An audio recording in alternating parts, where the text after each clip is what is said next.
మన నాన్న వాళ్ళ అంటే మన ముత్తాత వచ్చేసి మామూలుగా వాళ్ళకి వృత్తి ఏంటంటే వాళ్ళ కొడుకులకి 3 పూట అన్నం పెట్టడం. మన నాన్న వాళ్ళ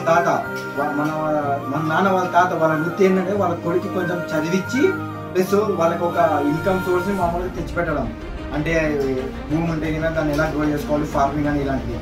సో మన నాన్నలో ఒక వృత్తి ఏంటంటే కినా మనకి ఎడ్యుకేషన్ ప్రొవైడ్ చేయడం. సో ఇప్పుడు ఈ ఒక అప్డేటెడ్ టెక్నాలజీస్లో మన పేరెంట్స్ అసలుకి ఏ అంటే ఏంటో తెలియని వాళ్ళు కూడా మన కొడుకులు అంటే వాళ్ళ కొడుకులు బాగుండాలని చెప్పి భవిష్యత్తు ఇలాంటి కోర్సెస్ జాయిన్ చేపిస్తున్నారు. 30 lakhs 40 lakhs పెద్ద పెద్ద ఇంజనీరింగ్ కాలేజ్లో. బట్ రియాలిటీ జాబ్ తెచ్చుకోవడం చాలా కష్టం ఉంది అవుట్ సైడ్. సో ఈ ఒక రియలైజ్ అయిపోయి ఇప్పుడే ఈ విధంగా ఉందంటే 2040 2050 కల్లా మనము చాలా ఇంట్రెస్ట్ అనేది బీట్ చేస్తుంది. సో ఇవన్నీ మైండ్లో పెట్టుకొని నేను వీడియో చేయాల్సి వచ్చింది. సో మీకు కొంచెం అవగాహన వచ్చిందని నేను అనుకుంటాను నా కెరీర్లో. సో ఇంకోసారి రిపీట్ చేస్తా చూడండి. జాబ్ చేయడం తప్పు కాదు, బిజినెస్ చేస్తే తోపు కాదు.